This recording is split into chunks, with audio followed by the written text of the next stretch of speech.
بسم اللہ الرحمن الرحیم.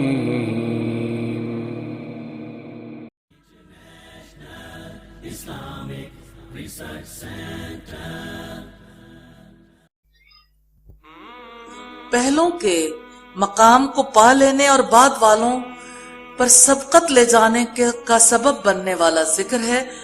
رسول اللہ صلی اللہ علیہ وسلم نے فرمایا، کیا میں تمہیں ایسی چیز نہ بتلاؤں جس کے ذریعے تم اپنے سے پہلوں کے مقام کو پالو گے؟ بعد والے تمہارے مرتبے کو نہیں پہنچ سکیں گے اور تم اپنے دور کے تمام لوگوں میں بہترین قرار پاؤ گے، مگر وہی شخص جو اسی طرح کا عمل کرے گا. عمل یہ ہے کہ تم لوگ ہر نماز کے بعد سبحان اللہ، الحمدللہ اور اللہ اکبر 33 دفعہ کہا کرو. آپ سب پڑھتے ہیں نا جی؟ الحمدللہ. یہ حدیث سیدنا ابو ہریرہ، سیدنا ابو ذر، سیدنا ابو الدرداء، سیدنا ابن عباس اور سیدنا ابن عمر سے مروی ہے. سیدنا ابو ہریرہ کی حدیث جیسے ابو صالح نے روایت کی ہے، یہ ہے، فقراء لوگ نبی کریم کے پاس آئے اور عرض کیا کہ بلند درجے اور ہمیشہ رہنے والی نعمتیں تو مالدار لوگ لے گئے.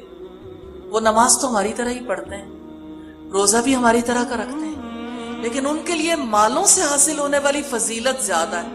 وہ حج کرتے ہیں، عمرہ کرتے ہیں، جہاد کرتے ہیں، صدقہ کرتے ہیں. راوی کہتا ہے، اوپر والی حدیث ذکر کی تسبیحات کی تعداد کے بارے میں ہم اختلاف میں پڑ گئے.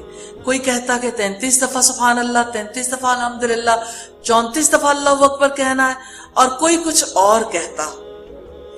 میں آپ کے پاس گیا، سارا مسئلہ ذکر کیا، آپ نے فرمایا سبحان اللہ، الحمدللہ اور اللہ اکبر میں سے ہر ایک 33 بار کہنا ہے.